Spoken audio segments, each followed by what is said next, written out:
तो दोस्तों ये वीडियो भारत के चांदीपुर टेस्ट रेंज से निकलकर सामने आ रही है और भारत के जो अब्दुल कलाम आइलैंड्स हैं वहाँ पर ये टेस्ट कंडक्ट किया गया है। ये टेस्ट बहुत ही ज्यादा शक्तिशाली टेस्ट था। ये टेस्ट कितना शक्तिशाली था तो आप इससे अंदाजा लगा सकते हैं कि टेस्ट से कुछ घंटे पहले इसके आसपास 8 से 10 किलोमीटर की रेंज में जितने भी लोग थे, जितने भी गाँव थे, सब खाली करा लिए गए। कम से कम 10,000 लोगों को विस्थापित कर दिया गया, यानी कि इस इलाके से हटाना पड़ गया। इससे आप सोच सकते हैं कि ये टेस्ट कितना ज्यादा शक्तिशाली था।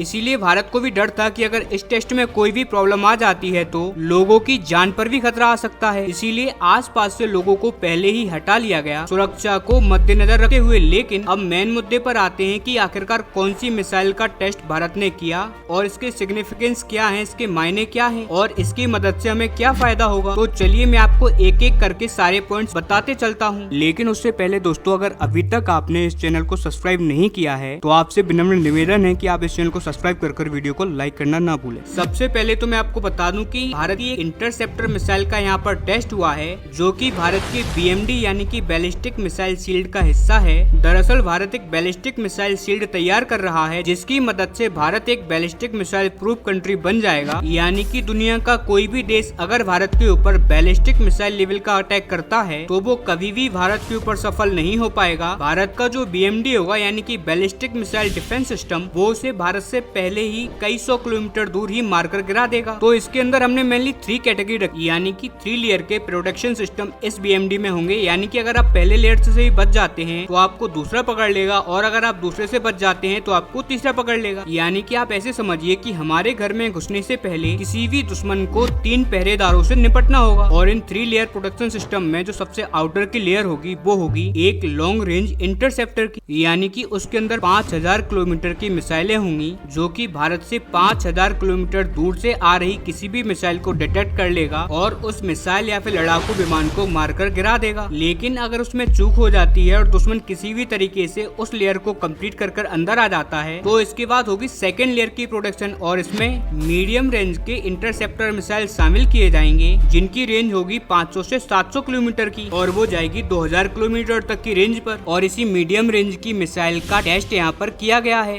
जैसा कि आप देख सकते हैं ये टेस्ट पूरी तरीके से सफल रहा, और इस मिसाइल का नाम था पृथ्वी 2 न्यूक्लियर इंटरसेप्टर बैलिस्टिक मिसाइल। और इस मिसाइल की खास बात ये है कि दुश्मन की जितनी भी न्यूक्लियर मिसाइलें होती हैं और ये उनको भी भारत से कई 100 किलोमीटर दूर ही मारकर गिरा सकती हैं। अब ये मिसाइल तो आप गिरा दोगे, लेकिन उसके बाद जो रेडिएशन फैलने का खतरा रहता है, और इसी वजह से ये दुश्मन की जमीन पर ही इन मिसाइलों को मारकर गिराएगी, क्योंकि अगर रेडिएशन फैलेगा भी तो रेडिएशन दुश्मन की जमीन पर ही फैलेगा। और रिपोर्ट्स आ रही हैं कि जो पृथ्वी 2 है वो पृथ्वी 1 के कंपैरिजन में काफी ज्यादा एडवांस है। इसमें जो अंदर जो टेक्नोलॉजी है वो पृथ्वी 1 के कंपैरिजन में एकदम चेंज कर दी गई है, और उसे आज के हिसाब से मॉडिफाई कर दिया गया है, ताकि जितने भी मॉडर्न खतरे हैं, मॉडर्न मिसाइलें हैं, उनको भी ये बड़ी आसानी से टैकल कर जाए। इसीलिए ये सफलता भारत और भारत के सेना के लिए बहुत ही ज्यादा क्रूशल है, और बताया जा रहा है कि इस नए वर्जन की डिप्लॉयमेंट भी बहुत ही जल्दी स्टार्ट कर दी जाएगी, क्योंकि इस मामले में सेनाएं जरा भी देरी नहीं करना चाहती। क्योंकि युद्ध जीतने का सबसे आसान तरीका यही है कि अपना किला इतना शक्तिशाली कर लो कि दुश्मन बार बार अटैक और कुछ कर भी ना पाए, और जब वो थक हार जाए तो उस पर अटैक कर उसको खत्म कर दो। जैसे कि इजराइल ने हमास के साथ किया। पहले 10-15 दिन उसने बहुत अटैक किए इजराइल पर, लेकिन वो आयरन डोम की वजह से इजराइल का कुछ भी नहीं बिगाड़ पाया। और जब हमास थक हार गया तो इजराइल ने ऐसा अटैक किया कि आज तक भी हमास संभल नहीं पाया है। भारत, चीन और पाकिस्तान के साथ भी यही करना चाहता है। हालांकि BMD को लेकर फ्यूचर में भी बहुत बड़ी खबरें आएंगी, इसीलिए आप चैनल को सब्सक्राइब करें।